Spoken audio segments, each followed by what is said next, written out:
Pour ma coiffure, hein, j'ai pas fait ma couleur et j'étais à la douche, donc ils sont encore trempés. Là, tout à l'heure, Alain va arriver.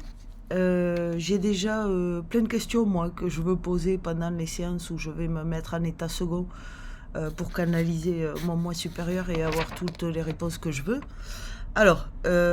Donc parmi les questions qu'on devait préparer ensemble, ben, moi j'ai déjà plein d'idées de questions. Alors, s'il est d'accord, hein, on va se mettre d'accord tous les deux sur le genre de questions qu'on va poser. Mais moi, déjà, j'en ai plein. Et je voulais vous dire que si vous en avez vous aussi, vous pouvez me les laisser en commentaire et je le ferai en séance. Voilà, mais pas des conneries, hein. Pas que le président va passer ou je sais pas quoi. Je m'intéresse pas, je vous dis, à l'actualité. Ça m'intéresse pas. Des questions essentielles sur le fonctionnement de l'univers, hein. Voilà. Et je parle aussi aux chercheurs, hein. Si vous avez des questions précises d'atomes, de je ne sais quoi, posez-les. Posez-les, j'irai chercher les réponses. Bon alors, les E.T. sont-ils déjà sur Terre? Moi, je me suis fait des questions Je me suis déjà programmé des questions. Les E.T. sont-ils déjà sur Terre? En suis-je une? En suis-je une? Oui, parce que en fait, hier, j'ai une copine que j'ai rencontrée sur TikTok, qui vient de Suisse, mais qui habite au Brésil. Elle est médium, mais elle a fait, je crois que c'est un rituel chamanique ou je sais pas ce qu'elle a fait pour fermer ses dons parce que elle trouvait que ça lui pourrissait la vie, quoi. Depuis toute petite, elle voyait les morts de partout. Elle était née comme ça avec des dons. Enfin, d'habitude, les dons, ils augmentent avec le temps, hein, chez la plupart des médiums, mais elle est née comme ça. C'était trop violent pour elle. Ça lui pourrissait la vie. Elle a tout fermé. Et elle aussi, d'ailleurs, elle m'a dit qu'elle serait OK pour faire ce genre de vidéo. Ben, j'aurai peut-être deux personnes différentes. Sauf que Alain, il vient en vrai. Il vient chez moi. Et Sandrine, ce sera à distance, en vidéo interposée. Alors peut-être on utilisera Skype, parce que sur Skype, on peut enregistrer la vidéo. Et après, je pourrais, je pense, la mettre sur YouTube à tester. Donc voilà, c'était. N'hésitez pas à poser vos propres questions. Dès qu'on aura le temps, on y répondra. Alors, les IT sont-ils déjà sur Terre? En suis-je une? Voilà. Parce que Sandrine, hier, elle m'a envoyé une vidéo d'une médium brésilienne très réputée au Brésil qui voit tout et qui dit que tous les gens autistes ou avec des traits autistiques ou avec un syndrome d'Asperger, ce genre de profil, ils sont tous extraterrestres, en fait. Mais bon, extraterrestre, ça veut juste dire en dehors de la Terre. Mais pour moi, je crois que tous, en fait, on ne fait que s'incarner et on n'est pas de la Terre. Donc on ne fait que s'incarner temporairement sur Terre, mais on n'en fait pas partie. Alors peut-être que je me trompe, mais justement, ça, c'est à creuser, quoi.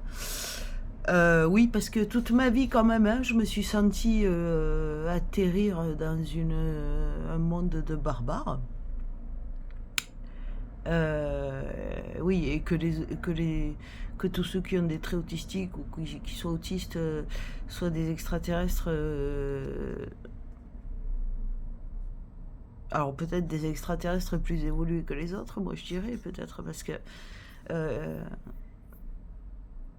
donc oui, c'est vrai on semble pas adapté au terrain, quoi.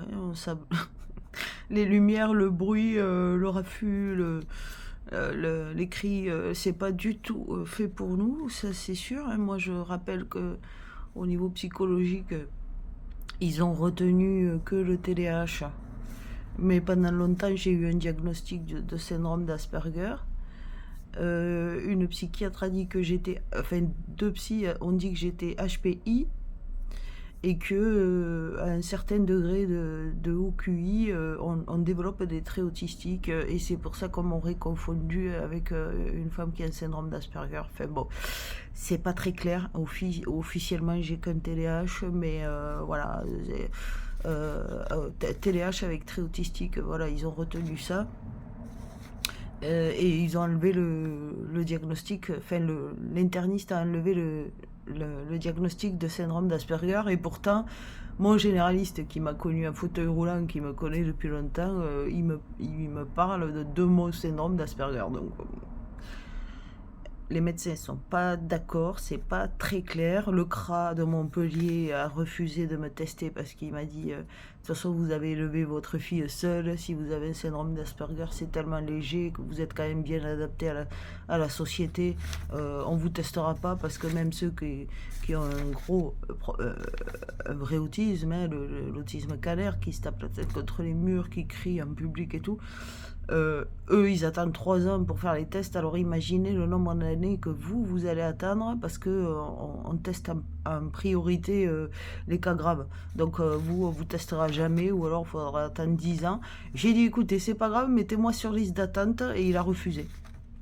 Et c'est au CRA de Montpellier, je sais plus comment il s'appelle le psy, mais il est spécialiste en plus, hein, soi-disant, des diagnostics d'autisme à l'âge adulte sur les femmes, parce que c'est difficilement détectable sur les femmes. Et lui a refusé de me tester. No comment. Donc, les IT sont-ils déjà sur Terre? En suis-je une? Mes dons viennent-ils de mes ancêtres, ou de mes EMI, ou des radiations? Pour ceux qui ont suivi ce que je dis dans ma chaîne, ils comprendront. Est-ce que j'ai un vaisseau? Ah oui, parce que la première fois que j'ai vu un mort, bon, en dormant, hein,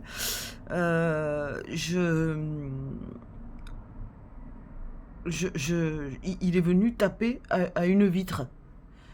Et depuis, je cogite, je me dis, mais quel hublot, en fait? C'était un hublot, quoi. Un hublot ou une vitre, un truc comme ça. Je me suis dit, mais j'étais dans quoi?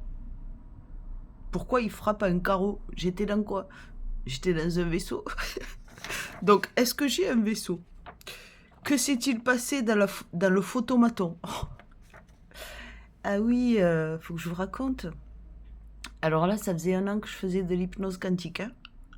Donc j'étais en léger état modifié de conscience tout le long, parce que je faisais de l'hypnose quantique à haute fréquence avec un thérapeute qui s'appelle Hakim Mebrek.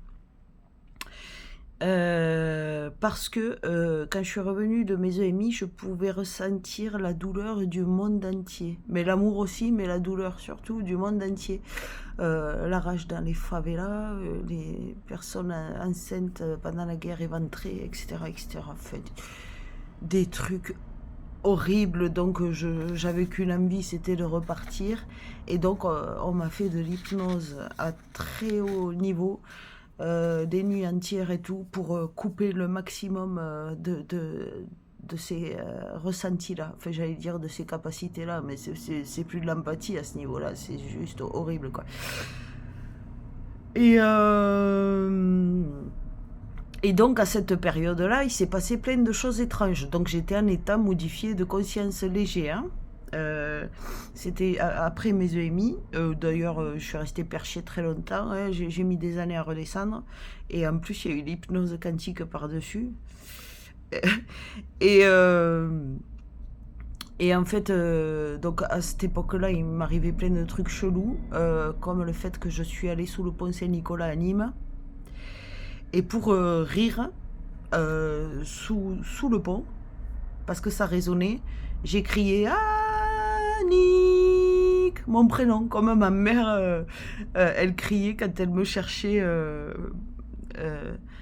dans mon enfance. Quand elle m'appelait pour rentrer le soir, elle criait au balcon « Annick !» et j'ai fait pareil en rigolant, mais vraiment juste pour m'amuser, quoi. Et le retour vibratoire de mon prénom sous les arches, je sais pas si je me suis décorporée, je sais pas ce qui s'est passé. J'ai senti un truc en moi inimaginable, une augmentation vibratoire d'un coup. Et là, j'ai crié, j'ouvre le portail 333. Et c'était à une date miroir inversé, ou je sais pas quoi. C'était une date bizarre, là. Et Et j'étais avec un mec à ce moment-là, il me dit t'as dit quoi là? J'ai dit je sais pas. T'as fait quoi? T'as ouvert un portail? J'ai dit ben apparemment. Et il me dit mais qu'est-ce que ça veut dire? J'ai dit j'en sais rien. J'ai ouvert le portail 333 sous le pont Saint-Nicolas à Nîmes. Et quand j'ai voulu y retourner des années après, c'était barré, c'était classé zone militaire interdite au public. Ah oui, et j'ai oublié l'étape entre les deux. C'est qu'après avoir ouvert le portail, je lui dis écoute, peut-être j'ai fait quelque chose de l'autre côté. On va faire la respiration Kundalini que je vous apprends hein, dans mes vidéos pour suroxygéner le cerveau et rentrer en état modifié de conscience, encore plus. Et on va voir si je vois quelque chose. Et là, j'ai vu un vaisseau noir avec des lumières rouges. Donc, j'ai fait rentrer qui, quoi, j'en sais rien. Mais je crois que j'ai ouvert un passage pour quelqu'un. Et voilà. Et depuis, ces zones militaires interdites au public, c'est barré. On ne peut plus passer sous le pont Saint-Nicolas vers Nîmes. C'est quand même incroyable, ça. Bon, enfin. Et donc, toujours dans cet état dans cette période où j'ai fait l'hypnose quantique, où j'étais toujours dans un état complètement perché et tout, j'ai ouvert le portail et il m'est arrivé un autre truc. Un mec sur Facebook qui se prétend maître des dragons ou je sais pas quoi, qui fait des soins avec les dragons. Il me fait un soin à distance d'abord au bol en cristal. Et pendant qu'il tourne le bol en cristal, j'entends un espèce de rugissement qui ne ressemble pas à un rugissement d'ours, mais j'ai l'impression que c'est un rugissement de dragon. Donc il m'arrive ça de chelou aussi. Le mec, je décide de le rencontrer en vrai. Il vient de je sais plus où. Il venait en train, il est venu à Nîmes. Et le mec, il marchait, mais je crois qu'il était lui-même possédé par un dragon, parce que il était grand et mince, et pourtant, à chaque pas, on aurait dit qu'il allait casser le sol. Pouah, pouah, pouah, ça faisait à chaque pas. Et à l'époque, j'avais les dons qui n'étaient pas encore bien développés. Et donc voilà, trop bizarre, je parle avec lui et tout, il me dit, tire une carte, il avait un jeu de cartes ésotérique, et je lui dis, tiens, j'ai tiré la carte de Sandalphon. Et il me dit, attends, je vais te faire un truc, je sais plus pourquoi, pour l'ancrage ou je sais pas quoi, il me fait un truc comme ça au-dessus de la tête. Et là, je me sens, comment expliquer comme je me sens bizarre. Je sens la matière presque qui se dépixelise. Comme si le voile était en train de partir ou je sais pas quoi. Je regarde partout. Dès qu'il m'a fait ça au-dessus de la tête, et y a les images qui commencent à pas à se brouiller, à se dépixeliser, vraiment comme quand une télé est en train de tomber à chaise, ça se dépixelise. Donc, je vois tout comme ça. Et je me dis, mais qu'est-ce qu'il t'a fait? Il est fou, ce mec, hein, il est dangereux. Et je flippe un peu et tout. Et puis, ça s'estompe un peu. Et puis là, je sens que ma faculté de ressentir les choses à distance se décuple de nouveau. Hein, comme si ça faisait déjà, je sais pas combien de temps que j'avais fait l'hypnose quantique pour tout fermer. Et là, ça se réouvre. Et je marche dans la rue et je croise une SDF. Et j'arrive à ressentir sa douleur à distance, mais c'est tellement surréaliste la douleur qu'elle ressent. Je sais pas ce qui m'arrive, je me mets à genoux par terre devant elle et je lui fais un câlin pendant 10 bonnes minutes. Il y a même des gens qui nous filment et tout. Elle puait, mais ça n'a pas l'air de me déranger à ce moment-là. Je pleure avec elle et tout. Et elle me dit, mais tu es... Waouh, d'y repenser, ça m'a fait un truc bizarre. Elle me dit, mais tu es un ange? Je lui dis, pourquoi? Elle me dit, parce que tu es presque vaporeuse. Quand je te touche, tu es à moitié solide. Je lui dis, quoi? je lui dis, écoute, je viens de tomber sur un gars chelou, là, qui se prétend sorcier, invocateur de dragons, maître des dragons, je sais pas quoi. Il m'a fait un truc bizarre au-dessus de la tête et depuis, je me sens bizarre. Elle me dit, non, non, c'est pas ça. Elle me dit, c'est ta vibration. Elle me dit, ta vibration, elle est incroyable. Et je lui dis, écoute, on s'en fout. Et je lui dis, c'est quoi ton prénom? Elle me dit, c'est Magdalena. Et elle me dit, tu sais, j'ai un problème avec l'alcool, je couche avec tous les hommes que je veux, qui veulent coucher avec moi. Je sais pas quoi, elle me raconte un truc bizarre comme ça. Et bon, après, je finis par me lever et par partir. Et je devais faire ma carte d'identité, les photos de ma nouvelle carte d'identité. Et il y avait des années, j'avais vu une vidéo de complotistes qui parlait des puces sur la carte d'identité placées sur des zones où il y a des chakras, et ce serait de la sorcellerie pour bloquer, pour nous rendre malades et bloquer, limiter nos facultés, etc. Et quand j'ai vu cette vidéo à l'époque, je me suis dit, mais ils sont tarés, ces complotistes, qu'est-ce que c'est que ces conneries? J'y croyais pas du tout. Mais j'étais quand même tombée sur la vidéo, hein. Il n'y a rien qui se passe par hasard, hein, comme je dis souvent. Et donc juste après cette histoire de Magdalena, je rentre dans le photomaton en centre-ville pour faire mes photos d'identité. Et là, pareil, de nouveau, je sens cette montée vibratoire, là, la même que quand j'ai ouvert le portail, la même que quand j'ai ressenti la douleur de Magdalena. Je ressens une vague, là, qui, comme ça me fait ça, un truc bizarre. Et là, qu'est-ce que je vois? Dans le photomaton, hein, je suis placée et tout, j'attends qu'ils me prennent en photo. Je vois défiler le visage de mes ancêtres comme du morphing. Vous savez, les vidéos de morphing comme dans le clip de Michael Jackson, Black or White. Et là, je vois tous mes ancêtres défiler, mon cousin qui s'est pendu, ma grand-mère qui était déjà décédée à l'époque, et même des ancêtres que je n'ai pas connus, mais qui avaient tous un air de famille. Et je les vois défiler à la place de mon visage. Et le pire, c'est que là, le photomaton a pris la photo à ce moment-là. Et donc sur ma carte d'identité, je ne ressemble pas à Annick. C'est la fusion de mes ancêtres en fait, et elle n'a rien à voir avec la photo de ma carte vitale. C'est trop bizarre. Après je me disais, peut-être je vais vous les montrer là, mais ce serait compliqué avec une seule main de cacher les infos, de montrer que les photos. Bon. Je vais galérer, je vais pas y arriver, et la vidéo elle va durer 3 heures à cause de ça, donc je vais pas le faire.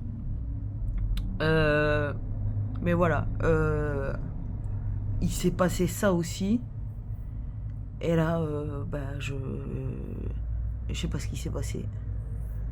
Est-ce que mes ancêtres sont venus me protéger parce que le sorcier venait de me faire un truc maléfique? Est-ce qu'ils sont venus réguler mon taux vibratoire parce qu'il était monté trop haut à cause de ce que m'a fait le soi-disant maître des dragons, là, je sais pas quoi là, je sais pas. Je sais pas ce qui s'est passé dans le photomaton. Du coup, l'une de mes questions est, que s'est-il passé dans le photomaton? Et pour l'SDF Magdalena, voilà. Ensuite, ma question, la source qu'on voit pendant les EMI, est-ce un programme reptilien ou la fréquence sonore V2K, ou est-ce que ça vient de notre moi supérieur slash Dieu? Dieu est partout, hein, nous sommes tous Dieu, d'une certaine façon, et donc chacun on aurait notre moi supérieur, d'après les recherches que j'ai fait, et ce serait ce qu'on appelle Dieu, qu'on croit séparé des autres alors que c'est le même, ou enfin selon les théories on n'aurait pas le même, enfin c'est pas très clair, mais ça justement je veux le mettre au clair. Voilà, y a-t-il un vrai Dieu? Pourquoi j'ai ouvert un portail? À quoi il sert? Bon, je sais que j'ai fait passer quelqu'un, mais qui?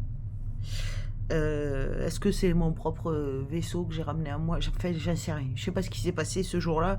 J'étais complètement perché. Entre l'hypnose quantique et les EMI, je suis resté perché pendant des années. Hein. J'ai mis du temps à redescendre. Sommes-nous dirigés par des IT, hein, par des extraterrestres? Et qu'en est-il des abductions? Voilà. Alors moi, déjà, je veux savoir tout ça. Après, Alain va poser ses propres questions qui l'intéressent. Bon, s'il est d'accord, on posera tout ça. Je sais pas si on peut faire tout ça en une seule séance. Et les internautes, si vous avez des questions, si vous êtes un chercheur, hein, que vous avez des questions... Ah oui, et j'ai oublié celle-là de question. Pourquoi j'ai capté en me douchant quelqu'un qui me parlait des rayons gamma... C'était quoi? Super gamma et ultra gamma. Faut que je le marque. Rayons super gamma et ultra gamma. Alors, est-ce que ça a un lien avec les fois où j'ai vu des ovnis? Ou les fois où j'ai été irradié, hein? Oui, parce que mon micro-ondes, pour ceux qui ne me connaissent pas, il avait explosé dans ma cuisine de chez But. Hein. L'arrière a explosé, la porte d'avant s'est ouverte, il est resté allumé, il a continué à tourner comme si rien n'était. J'étais à côté en train de faire la vaisselle. Tout ça, c'était avant mes EMI. Donc, il s'est passé beaucoup de choses hein, au moment où j'ai fait mes EMI, une allergie à l'anesthésique, une septicémie, l'explosion du micro-ondes. Ensuite, j'ai vu des ovnis au-dessus de la gare de Nîmes pour lesquels j'ai pris des photos et que j'ai postées sur Facebook. Enfin voilà, et après j'ai eu une atteinte de la moelle épinière. Enfin, j'ai eu tellement de trucs à ce moment-là. Oui, d'ailleurs, était-ce une attaque occulte hein, parce que franchement, on aurait dit que le monde entier essayait de me buter. Était-ce une attaque occulte en 2016? Voilà, attaque occulte en 2016. Si oui, par qui?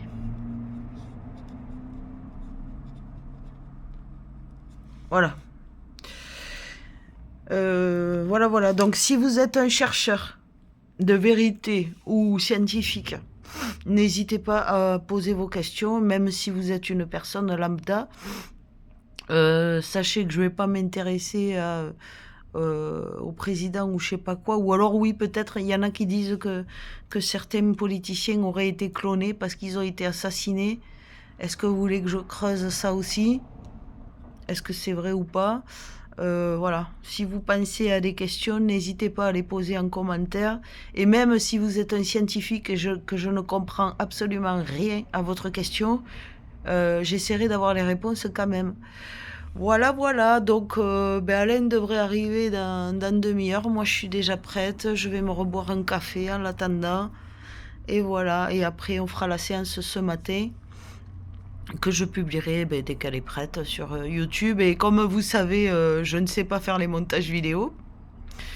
Donc, si je me trompe de mots, si je dis un peu de gros mots, je sais pas quoi, je pourrais pas couper. Hein, donc, je m'excuse à l'avance pour toutes les fois où j'ai dit un mot à la place de l'autre sur ma chaîne.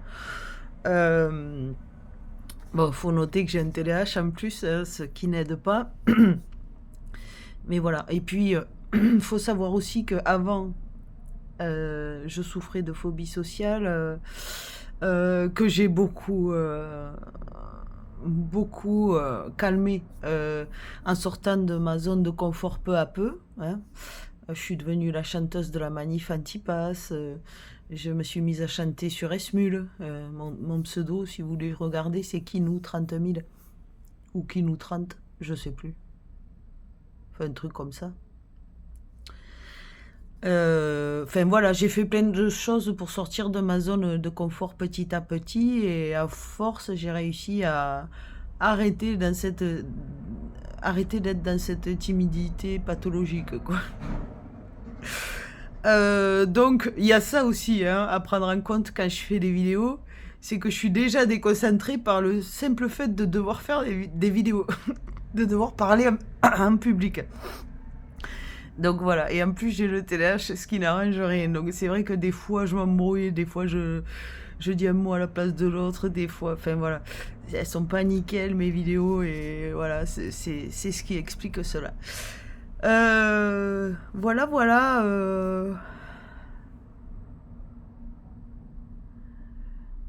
Qu'est-ce que je pourrais demander d'autre? Oh, il y a tellement de trucs qui m'intéresseraient, mais ça déjà, c'est important.